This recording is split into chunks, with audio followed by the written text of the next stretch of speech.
Keeping it real is a phrase that was born out of hip-hop in the 1990s, but it still resonates today.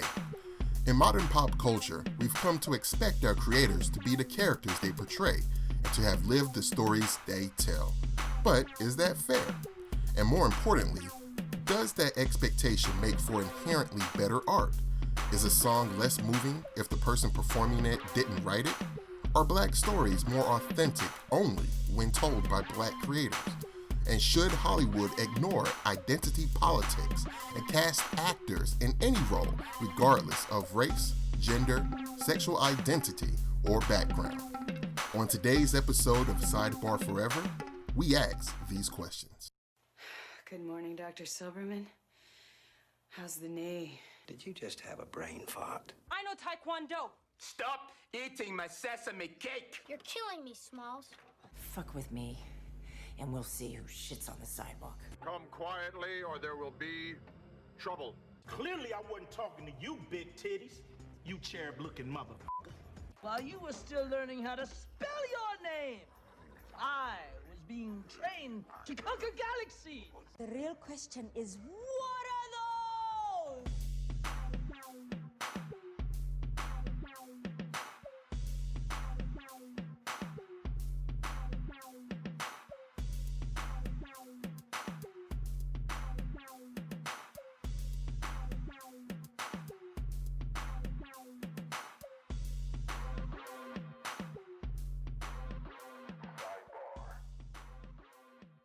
So I wanted to talk about the need for authenticity, and one of the reasons why this struck me is because there's been a lot of talk about cultural appropriation over the last 5-6 years, and also too. So for instance, I introduced Adrian to a new Wire podcast that we both started listening to called The Wire, Way Down the Hole. Yes. And it's hosted by Jamel Hill and Van Lathan. And on the show, they were talking about, Van was saying that even though The Wire was 75% Black cast, and the obvious themes, if you've seen the show, he said he doesn't consider it inherently a Black show. Mm. And yet the language and some of the cultural references and all of that are very, very accurate to my experiences, and probably absolutely your guys as well. Yeah. So the idea is how, again, how does this white guy, two white guys actually, Ed Burns and David Simon, create a show that, has a 75% Black cast, feels, authentically Black in the language and in some of the cultural references, but they're not Black. And it got me to thinking about, just in general, the idea of, where in our history, in pop culture history specifically, where we started to expect the creators of things to reflect what it is they're creating, as opposed to, this is a person who has a creative spirit and is artful and knows how to make something that's lyrical and that moves people. And regardless if it connects directly to their experience, if they have the creativity and the skill and, in some cases, the collaborators to pull it off, why can't they do it? Why shouldn't they do it? And then we can broaden it out beyond even like television, a television show like The Wire. We can talk about music. Dr. Dre doesn't write his own lyrics. In latter day, in one instance, I know for sure, Will Smith didn't write his lyrics. He didn't write the lyrics for Miami. Right. Nas wrote those lyrics. Drake is reported to have ghostwriters or people that kind of help him put his stuff together, and they're all very, very successful. So, regardless of what you think of the creator themselves, what I'm saying is what they're doing works, and it works on a level. Dr. Dre is not seen by the general public as not being a rapper. He's considered a rapper. He's also considered a record producer. And then also, obviously, a mogul as far as, Beats headphones and so on and so forth. But there are just a ton of other examples. I won't get into a bunch of them now, but I guess I just wanted to ask, where do you guys think that, in terms of our need for authenticity, where do you think that comes from? And do you think that over time that's going to hold up as any kind of a standard to expect from creative people? Shouldn't creative people be able to make the art that they feel compelled and moved to make? It depends. Adrian, you want to go first? Yeah, sure, man. To answer that, I guess off the top, it depends on the subject matter and what it is. You know what I'm saying? Like, you know, the catchphrase that we grew up with, you know, especially in hip hop and everything, keep it real, as black people, keep it real, keep it real. But, you know, often you find that in the craft of hip hop, quote unquote, you know, keeping it real means not representing exactly who you are, rather almost a quote unquote character. Like, I'm sorry, yo, it's not that much drug dealing in the world. Guys, I mean, seriously, everybody got bodies on them. Everybody got bodies. Everybody banging hammers. Exactly. Everybody daddy left them. Yeah, it's like it's not that much just dysfunction and dealing in the world. You know what I'm saying?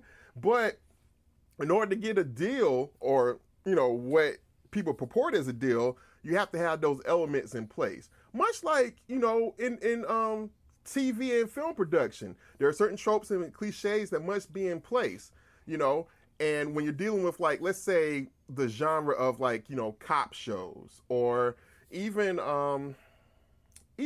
certain dramas, you know what I'm saying, that aren't action oriented, you still have to have the authenticity of, okay, people live in this part of the country. You know, let's say specifically they live in this part of Los Angeles in Orange County. How do people down there really talk? Mm-hmm. You know what I'm saying?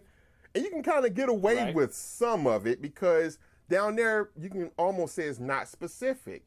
But when you go to, let's say, West Baltimore or certain areas of D.C. or of New York, there is a specific way and a specific thought pattern that people have in those neighborhoods. Even down here in the A, you can tell when somebody's from the A, you know, just by certain, maybe not by accent, but you can tell by vernacular. Like there's certain things that you and I and D mentioned amongst ourselves, we're all familiar with it because we're from the A. You know what I'm saying? We've been down here in a certain amount of time. And if someone were to write a show, you know, like the show Atlanta, that is very specific. Right.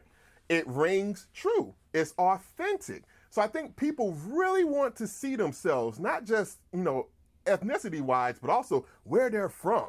Regardless, like, oh man, they got that, they kind of got that right, or at least a close semblance of it.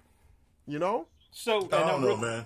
Real quick, and I'm gonna let Dee jump in, but it's funny that you mention Atlanta because, so for instance, that particular show, Donald Glover grew up in Stone Mountain, but his two co-stars, Lakeith Stanfield and I forget the other fella's name, they're not from here, and they don't affect a fake Southern accent on the show, but the cultural references, where they go, how they move, and how they move amongst other people, how they interact in situations with girls and the club and all of that feels like Atlanta to me.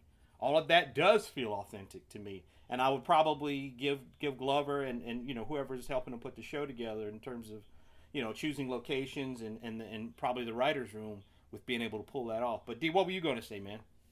Yeah, exactly. Just what you're saying right there, man. The whole idea, the whole concept behind authenticity when it comes to creativity starts with creativity first in the writer's room. So you can take the most dislocated individual who has a great idea and put a good writer's room behind them, and make a salient point, an idea that a sellable point to the general public that makes it seem like they know what they're talking about. They've actually been there. So that's key. I mean, Mark Bernard talks about that all the time on the podcast, wherein, you know, writers' rooms, how important they are to making something really, really good. When it comes to like The Watchmen, the key to The Watchmen being so good, the televised version on HBO was in fact the writers' room. You know, they had the first writers' room that knew and had experienced those things, so they're able to take that experience and bring it to a practical, you know, execution inside the television show. One of the things I would say about authenticity in terms of my I'm kind of an outlier, man. So I don't do things the same way other people do things. Yeah. You know. So yeah, you know. So I don't do things the way people do things. So I don't see things the same way. So for me, I mean, I saw myself in Luke Skywalker on Tatooine when I was a kid. I saw myself in Spider-Man when I was a kid. I didn't need to see the quote-unquote black experience to be able to appreciate this person's peril and story. Mm-hmm. So, but when I did see the Falcon, Sam Wilson, I was like, okay, this is cool. When I saw him get chumped off and played for some kind of slim slickback, I was kind of pissed off, and I put him into some kind of category. Snap Wilson. Yeah, I was appalled by that, and I actually it may put him in the same category as James from Good Times and all those other Good Times mugs, and it was ridiculous because you took him from being somebody that was he was a social worker, right? Wasn't he originally? Yeah, social worker or a teacher. So social worker with clear diction and understanding and an upright mobility. Somebody was just like, okay, it's just that your average quote unquote Pashubu, you know, and but let me explain Pashubu for those who don't know. Maybe I should, but I'm gonna have to in terms of being authentic. Pashubu was a colorful term that Michael Jackson used to use for the Negroes that he would see outside of his limos as he would go by him and drive by him. So that was the whole thing. Black teenagers. So as you can see, when it comes down to Mike. Right. When it comes down to the color, right? When it comes down to the colorization of things, when it comes down to ethnic stereotypes, ethnic ideals of what something should be, it's not always about who we are ethnically. It's about a classist situation, which is another conversation entirely. Well, let me throw something in there and ask you to respond to it in this way, D. Okay. Sure. What you're talking about as far as Luke Skywalker, and what was the other reference you made? Spider-Man. It was Spider-Man. Spider-Man. Okay. Peter Parker. Forget race. The authenticity of teenageness and awkwardness of Luke as, being an outlier. He's on Tatooine with his old ass aunt and uncle. Right. He doesn't have a lot of friends. He feels like he's meant for something better than that. Those things were authentically represented. That's what you connected with. It didn't have anything to do with race. Right. Those were the things that you connected with. So my question would be just like what a lot of people's criticism of like a show like The Big Bang Theory, where they, all the nerd community, much of the nerd communities, this is not how real nerds and real geeks are. This is not accurate. Blah blah blah blah blah blah blah blah blah. And they'll say, okay, it's not authentically nerd or authentically geek, right? Now, nobody ever talks about the fact that none of the people who are criticizing this show happen to also be astrophysicists and theoretical physicists. You're not scientists, which is the other thing that they're trying to represent at the same time. And then Mayim Bialik, who's on this show, actually has a degree in neuroscience, and she says she's smart. All of her girl. PhD friends are exactly like that. They're all kind of, without being too casual about it, always kind of very specific and anal, and they have their own kind of sense of humor, and some of them clearly maybe undiagnosed as being on the spectrum. Mm-hmm. So to me, in that sense, people say that that's not authentic. It's not being authentic. Like, okay, you have to be a nerd to write about nerds. Mm-hmm, mm-hmm. You have to be, what is the actor's name? Super pretty dude. I forgot his name. Gosh. He was in Blade Runner 2049. Oh, Ryan Gosling. No, not Ryan Gosling. The guy who played Jared Leto. Jared Leto. Okay. Leto, when Jared Leto played a trans woman, he caught a lot of flack from the trans community saying, hey, there are lots of trans actors out there that they could have cast in this part, but you got cast because you're a big name. Yeah, of course. And the question became again, okay, so do you have to be trans to play a trans person? I get that there are a lot of actors, trans actors, there are a lot of black actors, there are a lot of actors who have handicaps and physical challenges, women actors, there are all kinds of actors, who don't get shots because they're not big names. But again, it's like, okay, so if everybody has to be what it is that they're making and what they're representing in their art, then are we lessening the art? Is the art going to be less artful? Because ultimately, the story that D is most passionate about telling is the one that he's going to tell the best, whatever that is. Right. It may not be the one that we think he should tell, but I mean, do you guys agree with that at all? Or 100%. I think, firstly, it comes from an idea and a concept, right? And you have to be able to be responsible to yourself, get that creative concept out as solidified as possible for yourself. Then, what you want to do at that point is you want to make it palpable to others to some degree. Like, make it sellable, make it interesting, make it engaging for others. So you get outside of your head and then turn into something that can be utilized and people can appreciate. So that takes work at that point, right? That means, okay, now I have to do research. I have to try to find out how these people actually speak, what these ideas and concepts that surround these individuals really, really are. And then we get to a point to where, okay, now we're getting to a point to where art meets reality. And then when art meets reality, to some degree, whatever inkling of small point of reality you may find, that's where you find the greatest appreciation for it. For me, and if I look at all my science fiction, fantasy, wildest dreams and imaginings and appreciations as a kid, it comes back to the relatability of me as a human being relating to that thing. Not just the fact that there's a great Star Wars spaceship or a great lightsaber battle. It's because of Luke screaming when Ben got killed. Because of when Luke's screaming again when his arm got cut off.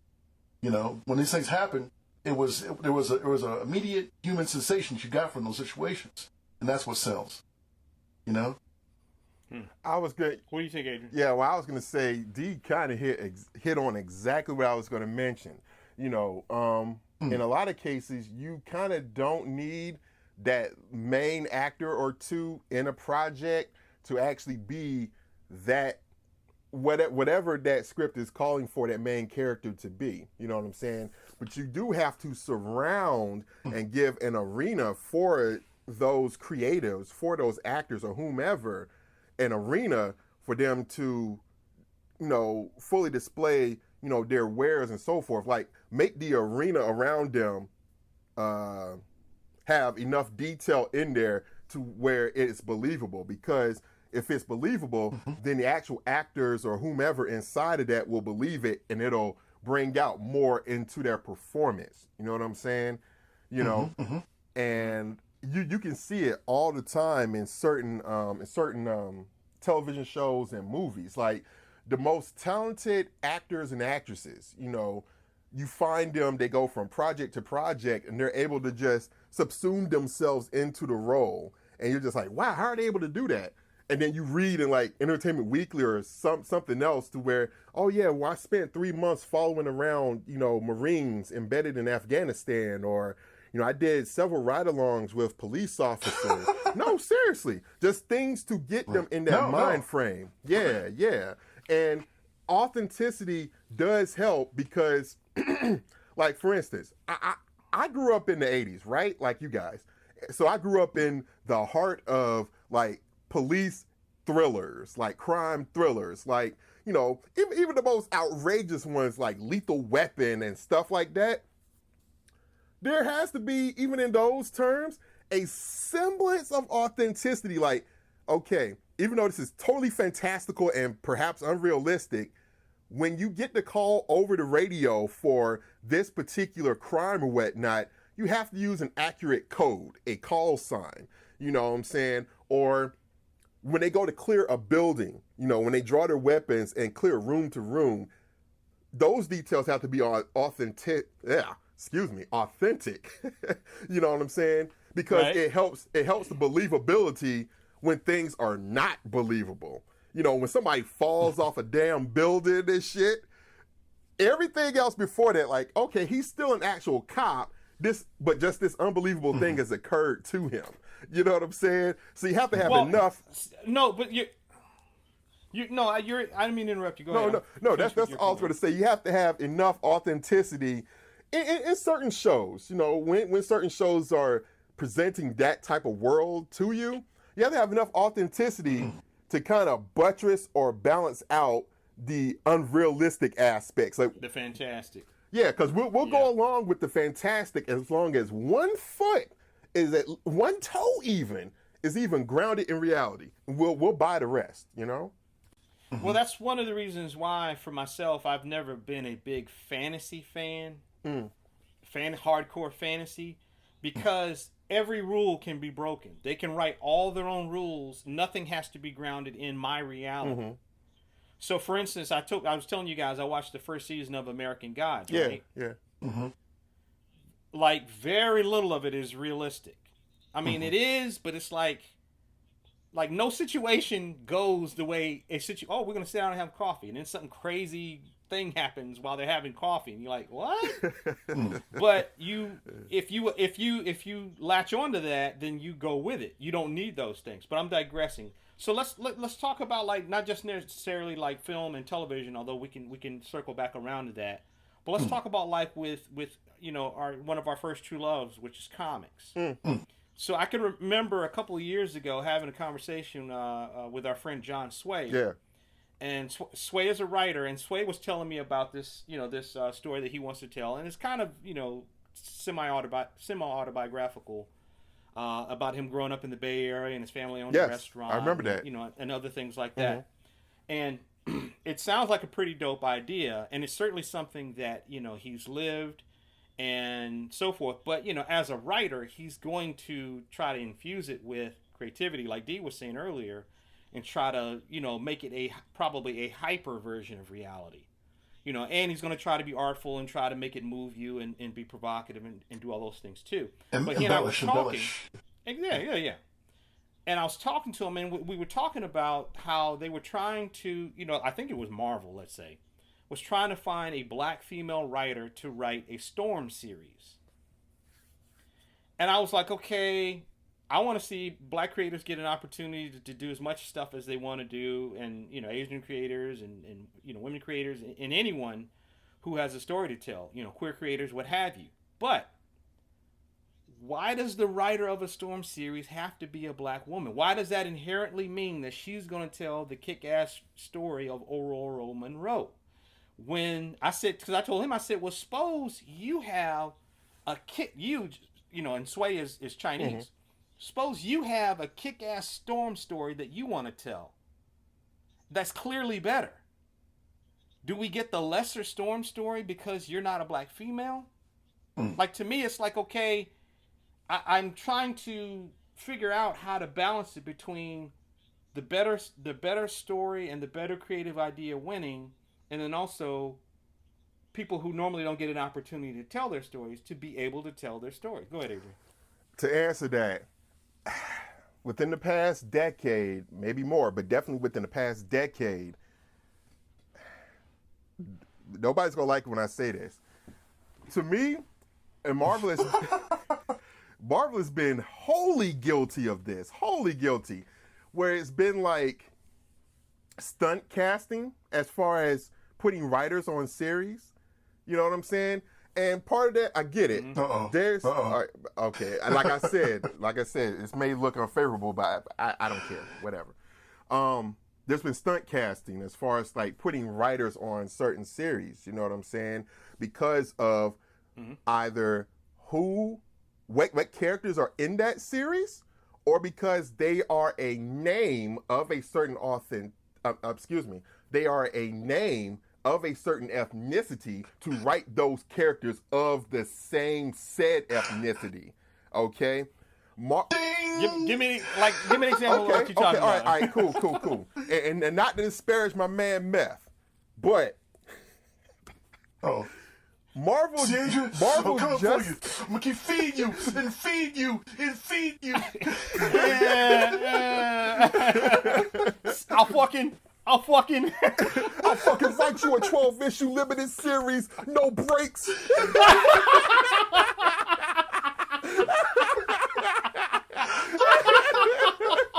I'll fucking come to Emerald City and fucking San Diego. I'll fucking sign your book. Let you stand there for a half hour, then sign it. blah. And tie two dope plots together, and before you know it, it's a success. But okay, like Marvel just had an initiative called Marvel Voice. I think it occurred within the last year or so, just prior to all the craziness that's going on. And what they had were just like a lot of different writers, primarily, if I'm not mistaken, a lot of black writers who were coming on board on certain Marvel books. And they were, Marvel was saying, hey, we want you guys representative of, this ethnicity or whatnot to write these books of characters of the same type of ethnicity or, gender representation or what have you. You know what I'm saying? And to a degree, on its surface, you would think, well, okay, I can kind of see why they're doing that. But on the other hand, I also feel like whenever you kind of stunt cast like that, the scripts are not very good. They're not, and I hate to say that, as far as like, Method Man or whatnot, but it's just like, he's not a writer per se. Now that's not to say that he can't write, because he's written some comics before, but it's a whole other discipline than, you know what I'm saying, the type of writing that he is known for. You know what I'm saying? It's the same thing when you try to bring novels. Like, okay, man, your script read like bars, man. The cow.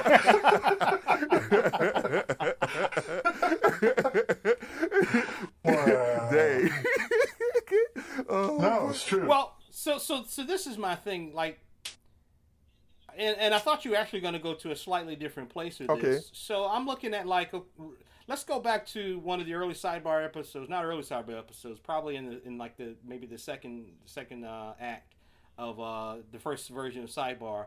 When we interviewed Trevor Von Eden, and he said that I think it was Joe Orlando, whose real name I believe is Jose Orlando, is it not? It might be, yes.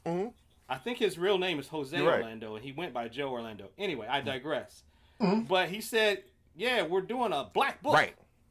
Right. So we want to get a brown dude who, because, Trevor is actually from Guyana. Guyana. Yeah, so he's not African American per se.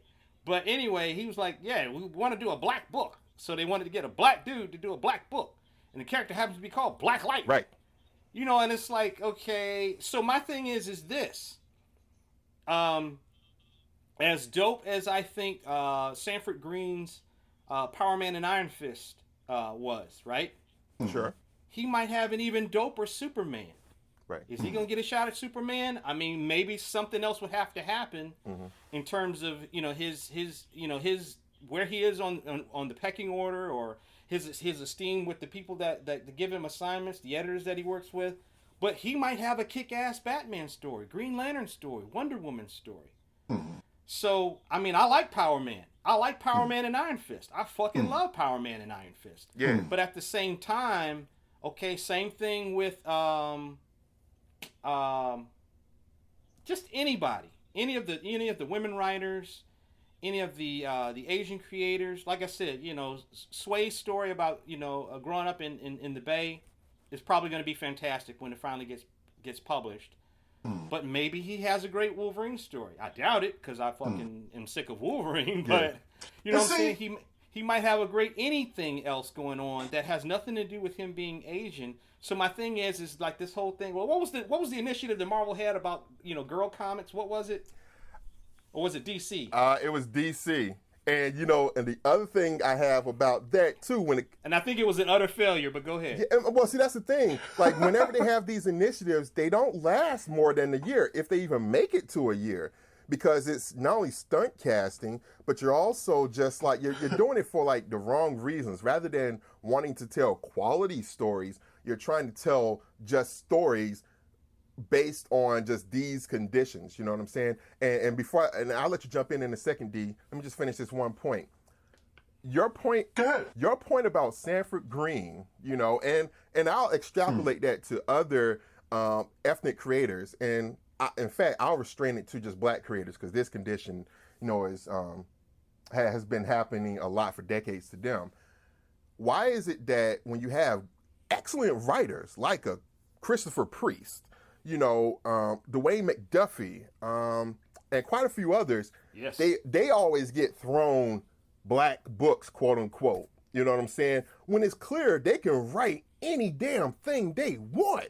And same thing with black artists as well. Why do they always get thrown black books? I get it. It's a question of, well, on the surface, we can see that if you're a black artist, then hey, maybe you will bring, going back to the topic of this, an authenticity to the depiction of the characters or things like that. That's fine, but it just seems like that's the only shot that you give them. There are certain creators that I only see when it comes up for a black book, quote unquote, again. Sean Martinborough, Dennis Cowan, Sanford Green. There's numerous creators that you always see them fighting for the same black books, but the wider spectrum, you never really see them on those books outside of that. And that kills me. It really does. No, I trust me, brother. I feel you on that. My thing is this too. Like for me, I get it. Those mainstream books are the meal ticket, right? Those are the ones that allow you to situate yourself in front of an audience, which can see what you can do with it, and then hopefully will follow your other endeavors that you may go on from that point. So that's why I'm proud of. I can't heap enough praise upon Sanford Green, man, for his Bitter Root series. Yeah. I haven't read book one. I've not read it. It looks fantastic. I love the art. Exactly. I mean, to me, this is like his magnum opus, man. I mean, to me, this is like where he needs to be, dude. Like, I mean, I dig him on other stuff, but to me, this is where he needs to be. The next time I see another Batman story is the last time I want to see another Batman story. I could give less than 2 shits on the sidewalk about another Batman story. Not because I don't think he's a valid character, but just because something, in fact, has been done to death. If you're constantly inundated with something, you can't totally appreciate it for what it is when you do see it, right? Mm-hmm. So that's why I'm glad that Star Wars is on hiatus, because I'm quite frankly, I'm sick of seeing Star Wars in the movie. Because they did it to death. They didn't do it. They did it to death. Without bringing it up again, to the point to where it's no longer relevant, it's no longer interesting, and it's just trying to force Brown feed doing it to death. Right. They're trying to force feed you this stuff, right? They're trying to force feed you this stuff that's just pablum versus being like a real good meal. I'm down for meals, man. I will hold off all day to get a good meal versus snacking here and there. You know what I'm saying? So give me something that's going to be sustenance. It's going to last me for a long period of time. So my point being is that when it comes to what you're saying about certain creators only getting certain things because they fit the stereotype or fit the need for that particular book, that's BS, man. And as far as authenticity goes, man, I just thought about it. I could write a kick-ass Spider-Man story right about now. You know what I'm saying? Just thought it. I mean, because if I really wanted to, I've done enough research on my period in time as a history with Peter Parker and just his deals with Spider-Man, and seen other things we can brought into his character, that'll be great. You know what I mean? And I'm not a writer. I know I can write a good Spider-Man story. You know what I'm saying? Mm-hmm. So my thing is this: give people a chance to do. Anybody who wants to do something, a chance to do it, but make sure you give them enough of feedback, critical feedback they need to make sure the process works well and consistently, and it comes up with a polished product in the result. I mean, I've heard different things, about certain black creators, which I probably shouldn't say, wherein they were spoon-fed certain projects, and they were pigeonholed into certain situations, and other creators that were working with them that had to be the same ethnicity didn't care much for the result. And that's all I'm gonna say about it. But the thing is that just because you're a certain race doesn't mean you're gonna tell a good story. And to Swain's point earlier, doesn't mean just because you have that ethnic background doesn't mean you're gonna tell a good story. I'm never gonna be a gangster rapper. Because I don't have that. I mean, I have that anger, but I don't have that background. I didn't grow up in the hood. I wasn't shot at. Well, actually, but But but my thing is was that one time. Right. You see, what I was trying to say was, thing is that those things while they formed who I was as an individual, they didn't take over my personality and dominate me in terms of my characterization of who I am as a person. And if you don't have that certain level of reflectivity in certain situations, there's always going to be a level of fakeness that ensues because of it. Let me ask you this, D, while we're segueing into gangster rap.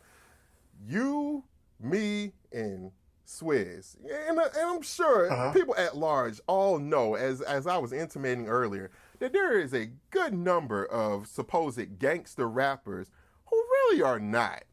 And the thing is, inside of the industry, the supposed rappers who did experience all of that, who did slang dope and move keys and all of that, they take pleasure in starting beef, and there's several series devoted to it called Beef, with rappers who supposedly are not from their hood. Rappers who supposedly ain't moved in all them keys they said and all this other stuff. But yet, all of them, period, seem to be prospering with the chains, with the cars, with the women, with the money.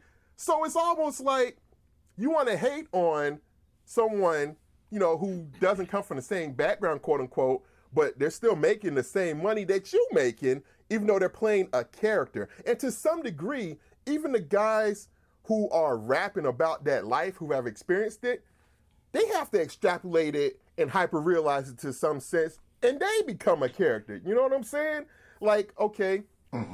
Anytime you turn on a microphone or a camera, it is a performance. This is a performance right now. If it was a real conversation, we wouldn't be recording. Right. Oh no. You know what I'm saying? Yeah.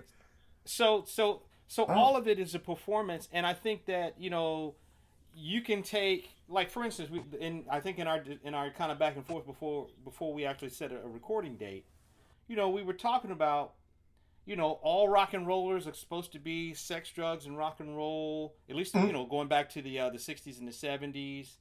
And it's 80s. And part of the 80s was a little bit different. It was, but that as a theme, or being a rebel, or being, a delinquent, but way back in the 50s, those were the characters of rock and roll. And the reality is they weren't all that. Everybody who's doing country music and wearing a cowboy hat and some boots did not grow up, riding horses and on a ranch, or maybe never even rode a horse. They just like the fucking style. They grew up in Nashville. This is the predominant, or they grew up in the Carolinas. This was the predominant music around them. This is what they adopted. So this is what fits their soul. Yeah. So going back to with music, again, Dr. Dre doesn't write his lyrics. First album, most of it was written by the DOC. Mailman. And Snoop Dogg. First album, Snoop Dogg and DOC. Second album, DOC, Mailman, Snoop, and Eminem. Yeah. Gorgeous hunk of a man. Yeah, you know what I'm saying? But it's and part of the reason why hip hop is held to an authenticity standard that, let's say, maybe popular music is not, is because of the whole keeping it real, 100. I'm rapping about what I see in my hood every day. We heard that 25 years ago.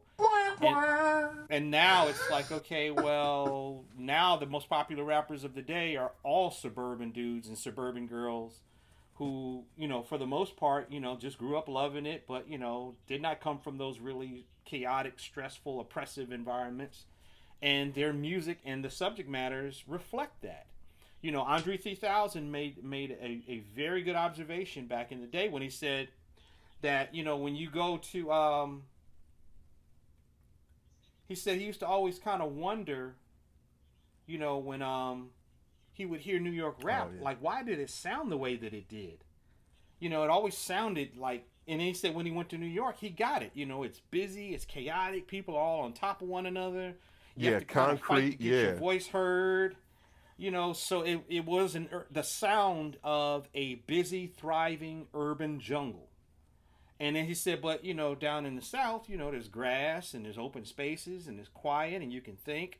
So, you know, the beats and things that people made in the South were more wide open. They were simpler, you know, and, you know, you maybe see a similar kind of a thing with, you know, the kind of the funk sound of the West Coast. But, you know, in popular music, you know, hardly anybody who's singing the songs is writing the songs in some cases. You know, maybe 50% of the time, you know, they're co-writing it, or it's a bunch of people writing it. But the expectation is not for the musician to be what it is that they're singing about per se. You know what I'm saying? Why? Right. I mean, what do you guys think as far as like why is there a difference? Why do we look at music differently than we do, you know, other forms of media, and specifically hip hop? Because so much of what goes on inside of music is the theater of the mind, right? To not to be a swing phrase into the ground, but it's so much of what happens inside of what visuals are being created by the lyrics, right? So you think that person that's saying those things has to be of that culture and thoroughly immersed in it, right? So when you have, especially when it comes to black culture, man, and I hate to say this, man, but we're in a lot of ways our own worst nightmare, dude. We have to self-perpetuate the idea and concept of us being like these fucking black superheroes and shit that can take bullets and still live, you know? So yeah, that was probably the worst example was when 50 Cent got shot 9 times, and then it was like everybody was like, I guess I gotta get shot in order to have my cred now. What? Even before that, the first time Tupac got shot and survived, you know, that was fucked up. He thought he was invincible. You know what I mean? Yep. So like instead of being you being an anomaly and lucky you survived that the first time, you think, okay, well now I can take that bullet and wear it around my neck and shit. And it's a symbol of luck. No, motherfucker, that's a symbol you survived. You know? So to me, it's like, you know, I think our imaginations create the illusions that they take it upon themselves to make themselves become bigger and larger than life. And that's how they sell themselves. And that's great, as long as you can maintain a certain anchoring in reality. Once you lose that anchoring in reality, you become a caricature. And that caricature becomes danger. You know? So, you know, I don't... These dudes, man... Like, I'm going to say his name, and it's the last time I ever say his name. I'm saying it in public. I think he's a buster. I think he's the worst fucking rapper out there currently that should still be in jail. And that's fucking 6ix9ine. He is a god-awful piece of... Well, without going too far down the rabbit hole, you know, in terms of authenticity, again...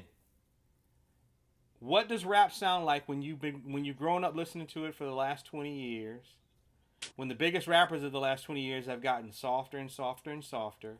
When most of the people who can make music now are making it on laptops in comfortable middle-class homes?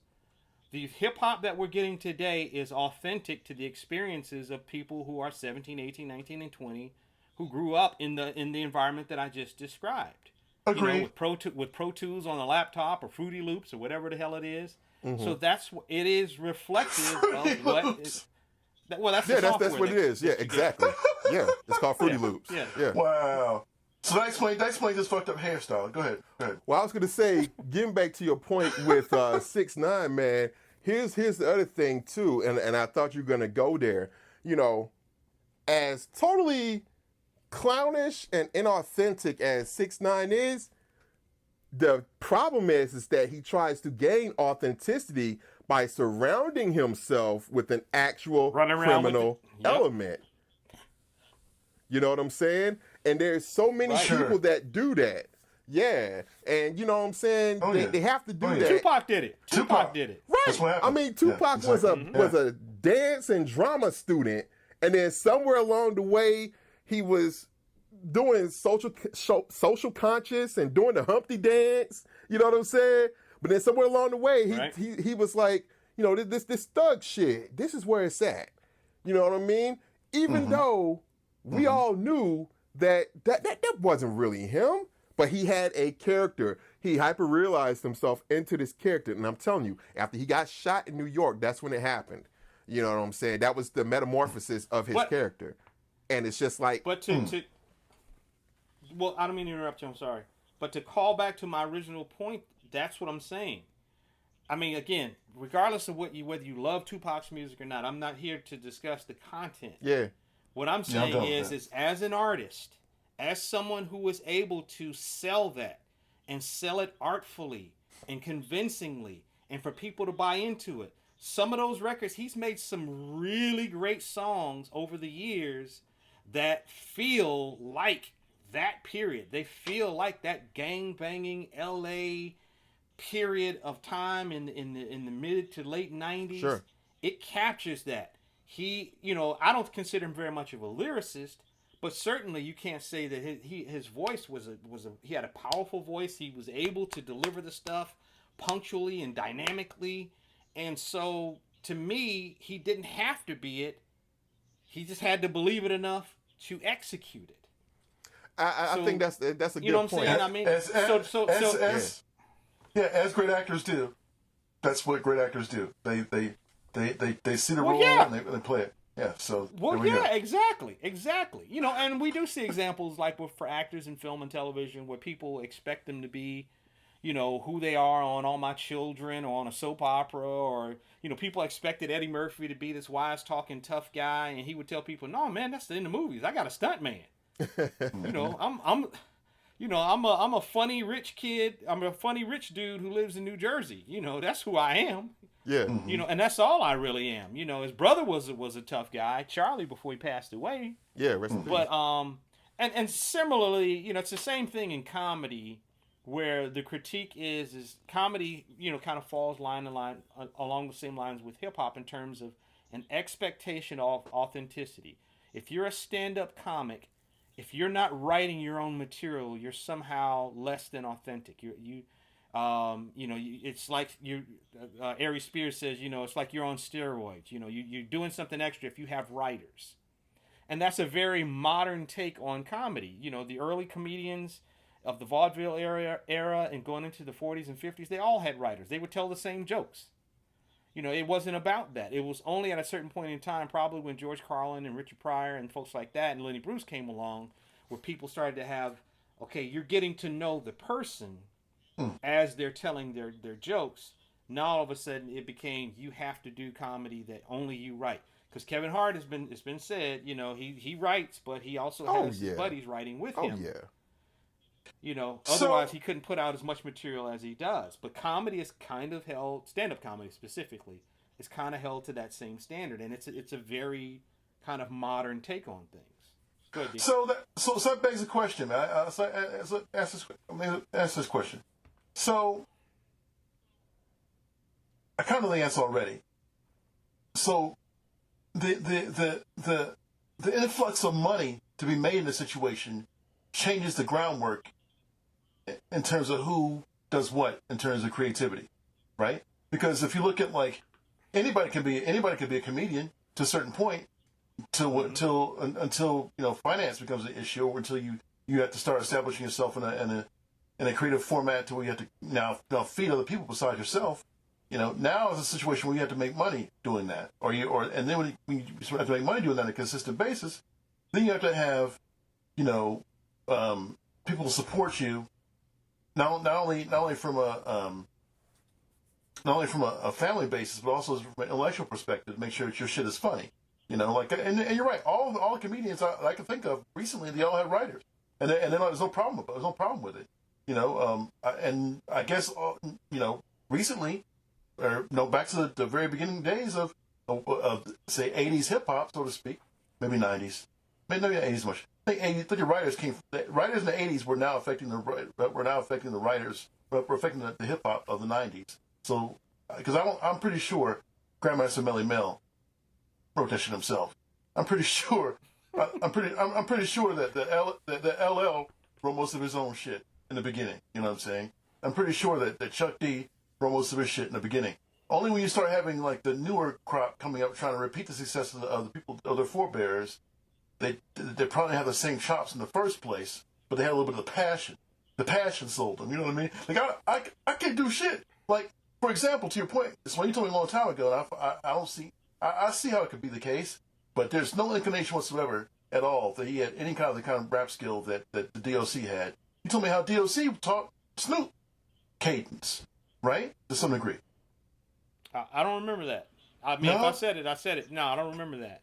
Okay. Well, somebody taught Snoop. I think the DOC taught Snoop how to rap, because at first he was kind of like, okay, you're good and stuff, you got the passion and whatnot, but your cadence is like, okay, you're not getting the necessary punctuation, and you're not in the pocket like you need to be. So try this. And that's all Snoop had, yo. That's all he's ever had is how he delivers it and how it makes you feel when he says it. But it ain't got nothing to do with the content, because all he's doing is spelling his name backwards and forwards. And the SNOOP from the LBC, that's every song.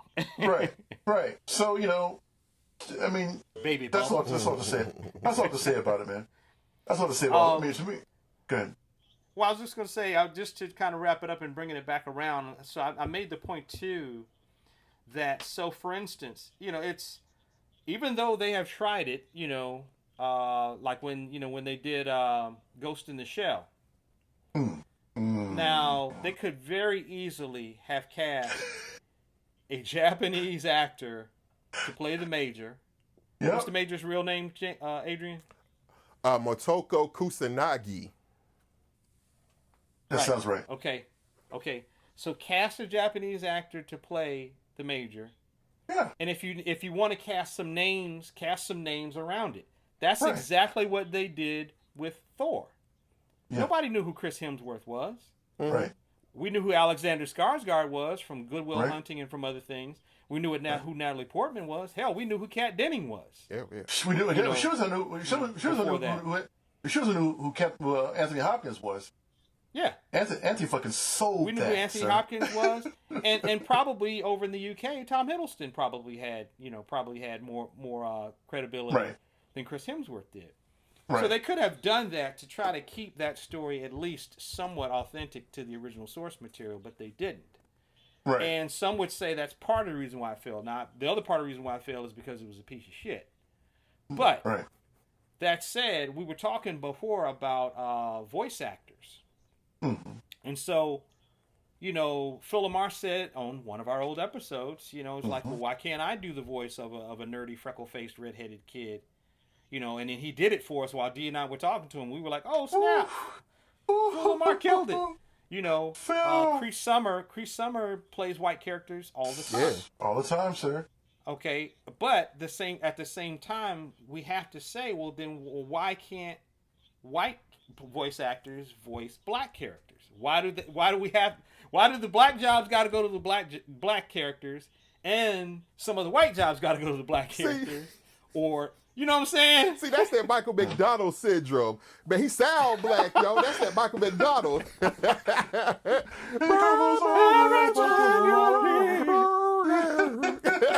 my boy, though. I'm gonna be there. Up and down. Mike's bad. Y'all don't give a damn, yo. He Mike's is, bad, yo. He is the truth, yo. But you see what I'm saying? Yeah. So, when I appreciated that when they cast who was on Batman the Animated Series, the black dude who was married to Barbara Gordon. Remember? And it was the voice was Paul Winfield. It was Paul Winfield. Oh yeah, was it? Who voiced the character? Yeah, he voiced the character. But I'm just saying is okay. Are we at a point where anybody can do anything? And if that's the case, are we willing to give up? Because in some cases, like they may say, okay, we got this black character in this animated series, but we want him to feel a little black. But we got this white dude affecting his black voice. And is that cool? Or should he just be, if he's a scientist, he just talks like any other scientist, and there's just no reference other than the fact of how he looks, or how, if it's a black female scientist, how she looks, or whatever the case may be. If it's a gay character in an animated series, let's say openly gay character, on Adult Swim or something, do we have to hire a gay actor? If we hire a straight actor who's in some way affecting a gay vibe, is that disrespectful? Is it less authentic? Here's the thing: when it comes to extremes and characterizations, you're better off trying to get to the source of where that characterization comes from. So you're doing yourself a service, and you're doing the craft of service. If you go deeper, if you go from the place where if you go to a place to where it's quote unquote a little shaky, little turbulent waters, a little questionable. Yeah, little turbulent waters. Yeah, like I would never presume to be able to write or draw. Well, I could draw. You can draw any damn thing. I never be able to presume to write a transsexual character authentically in his habitat, in their habitat, doing what they do, because I don't come from that area. So I would definitely do some serious research and get a writer's room around me that would help to confirm what it was I was trying to affirm with that character. See, here's the thing: when sexuality becomes a focus in a story, you've already kind of like lost the story anyway, man.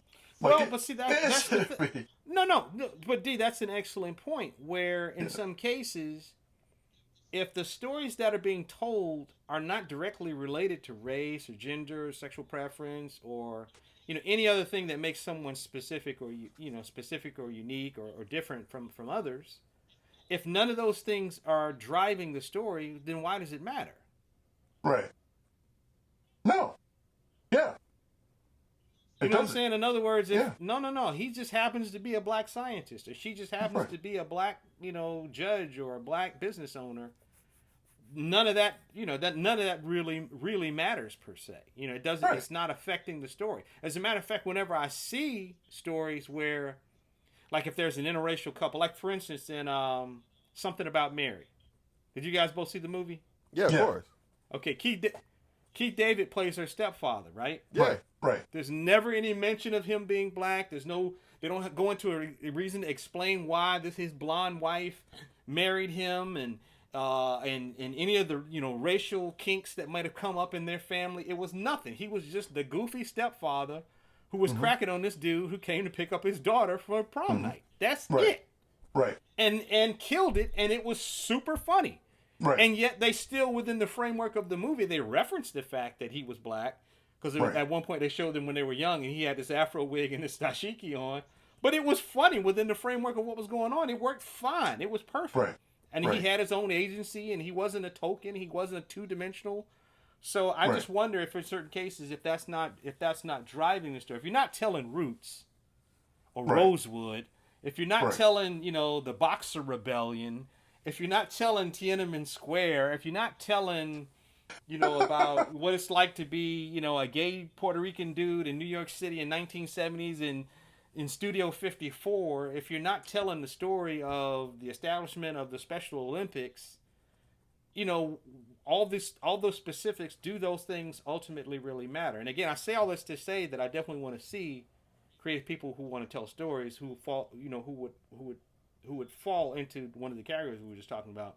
Right. To get an opportunity to tell their stories, but I just wonder if it negatively affects the art when we have an initiative and we're going to have a black book, and because we see the other flip side of that. Well, we see they cast white girls to play Asian characters, and we see, hell, they'll do anything, Yeah. Here's the thing.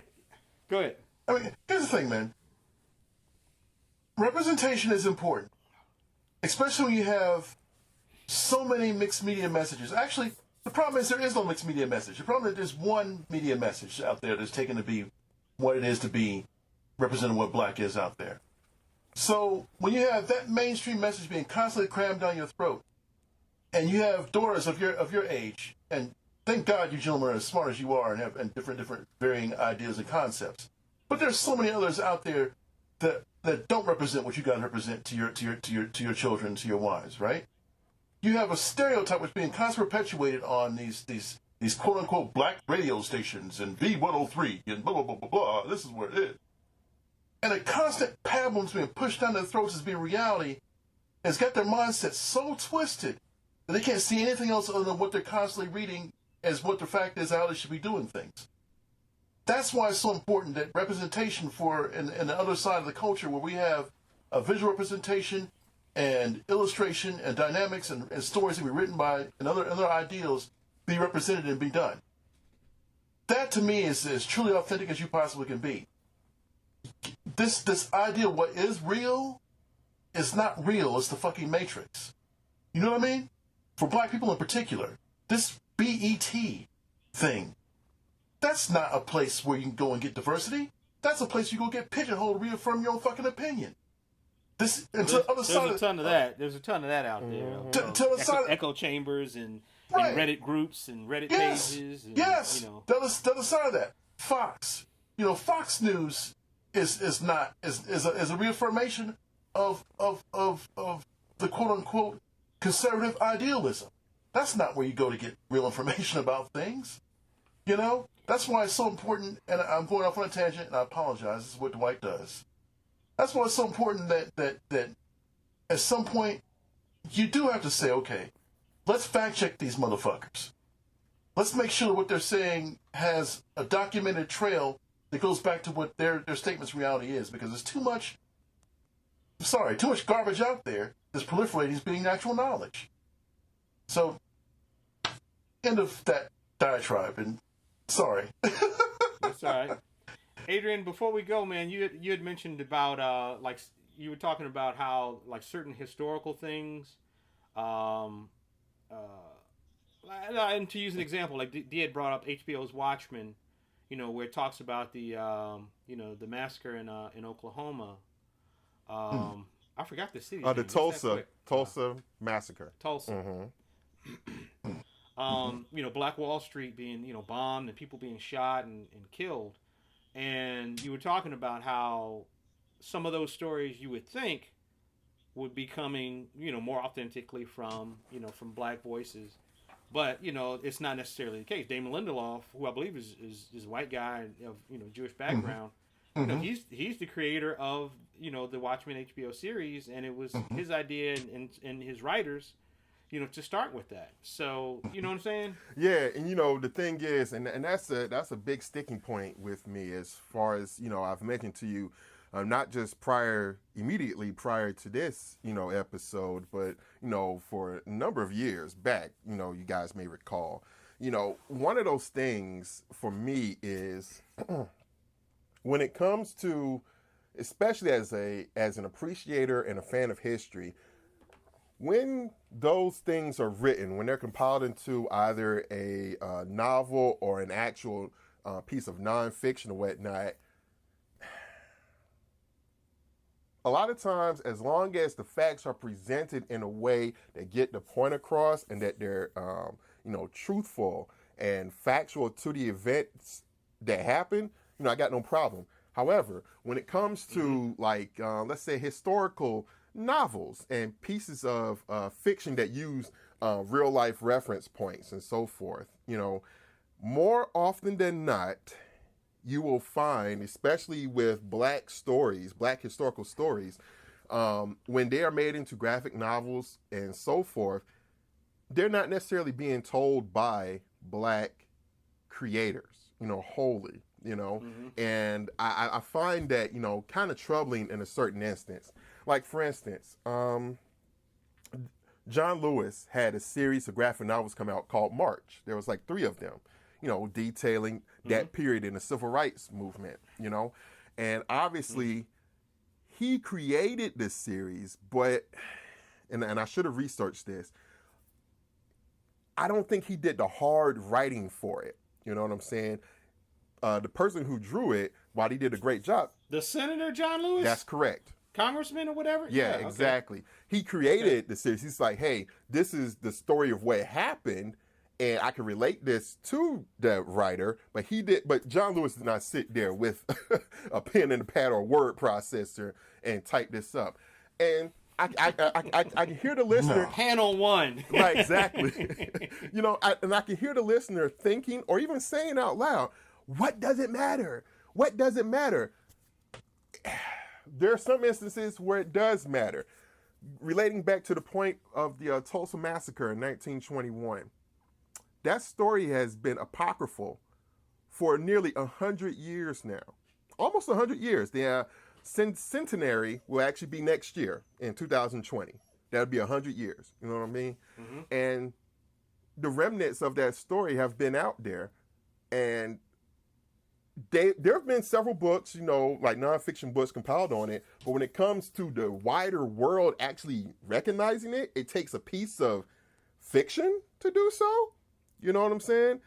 And within our own community, we haven't put that out there forceful enough to say, hey, this is a story of what happened here, amongst other things in our nation's history that involved us as a people, you know, and you don't find that forthcoming from our community per se. And it almost relates back to what Dee was saying as well, in that it seems like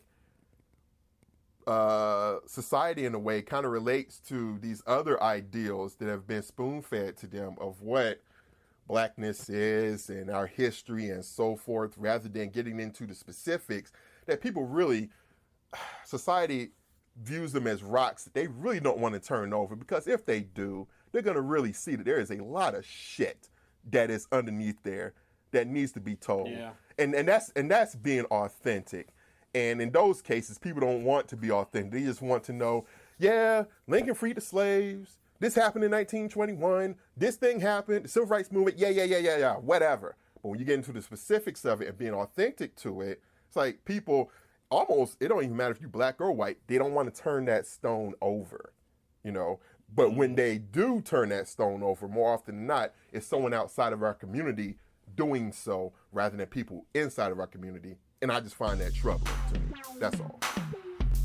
That concludes this episode of Sidebar Forever, hosted by Dwight Clark, Swain Hunt, and Adrian Johnson. You can find us online at sidebarforever.com. Any emails or questions can be directed to us at sidebarforever@gmail.com.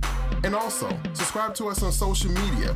You can find us on Facebook, Twitter, YouTube, and Instagram. Sidebar Forever is copyright 2020. Dwight Clark, Swain Hunt, and Adrian Johnson.